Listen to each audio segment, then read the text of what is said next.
Приветствую всех на канале со сложным названием. Havail F7X – это так называемое кросс-купе, являющееся относительно новым жанром в автомобилестроении. Законодателем моды на такой кузов считается BMW. Возможно, кто-то припоминает, как баварцы впервые из X5 в кузове универсал сделали хэтчбэк X6. Но весьма сомнительное и некоторым даже непонятное слово хэтчбэк такой солидной машине не очень льстило, поэтому маркетологи придумали словосочетание «купеобразный кроссовер» или, как сейчас принято говорить, кросс-купе. Не так давно Renault Arcana, который, как известно, является ближайшим конкурентом Havail на отечественном рынке, тоже была сделана по мюнхенскому рецепту. Мог ли Havail остаться в стороне от тренда, который поддержал закадычный соперник? Конечно, нет. В итоге Havail F7X стал второй машиной, поставленной на производство на новеньком китайском автозаводе. Но справедливо ли называть иск версию новой моделью или просто модификация F7? Об этом и многом другом расскажем в нашем обзоре.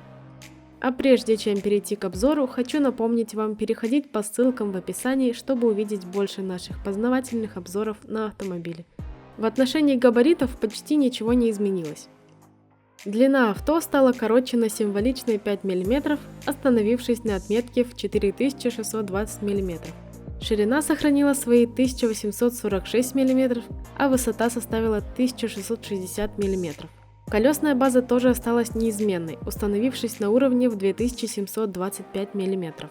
То же касается и клиренса, насчитывающего 190 мм. Авто оснащается колесными дисками на 17-19 дюймов в зависимости от комплектации. Совместно с ними полагаются шины размером 225 на 65 R17 и 225 на 55 R19.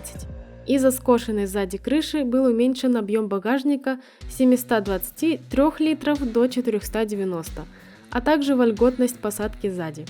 Но последнее почти не чувствуется, вероятно за счет того, что обычный F7 комплектуется панорамной крышей, шторка которого съедает часть пространства над головами задних пассажиров, а для F7X доступен только люк спереди. А еще новинка тяжелее на 30 кг, что обосновывается большей площадью заднего стекла и усилением проема. Havail F7X не кажется стремительным. Пропала некая динамичность и пластика, присущая прототипу, и это несмотря на менее мясистую заднюю часть. Что касается положительных черт экстерьера, то они несомненно тоже есть. Например, передняя часть автомобиля оснащена светодиодной оптикой, массивной решеткой радиатора с хромированной окантовкой, оригинальной формой бампера, утопленными противотуманками и стильным обвесом. В общем, автомобиль явно намекает на свою принадлежность к молодежному сегменту. Возможно, такое впечатление создается за счет присутствия в экстерьере хрома, который при столь хищной морде автомобиля сможет оценить только очень современный и молодой покупатель, ориентированный на тренды автомоды. Салон у авто достаточно просторный, а вот отделочные материалы выглядят не очень качественными, за исключением кожаных сидений. Опций у Havail F7 даже для базовой комплектации предостаточно.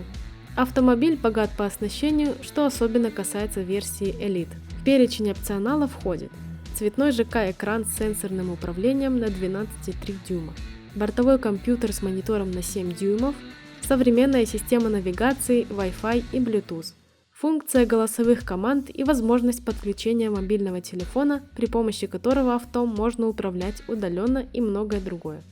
Также автомобиль может похвастаться расширенным списком систем безопасности и помощи при вождении, включая парктроники, видеообзор на 360 градусов, круиз-контроль, помощь при подъеме, систему запуска без ключа, ассистент торможения, автоматическую парковку и функцию напоминания об усталости и еще много других полезных плюшек.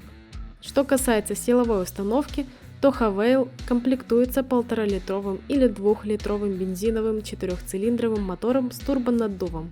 Первый способен выдавать 169 лошадиных сил мощности и 285 ньютон-метров максимального крутящего момента. Более продвинутый движок способен на большее.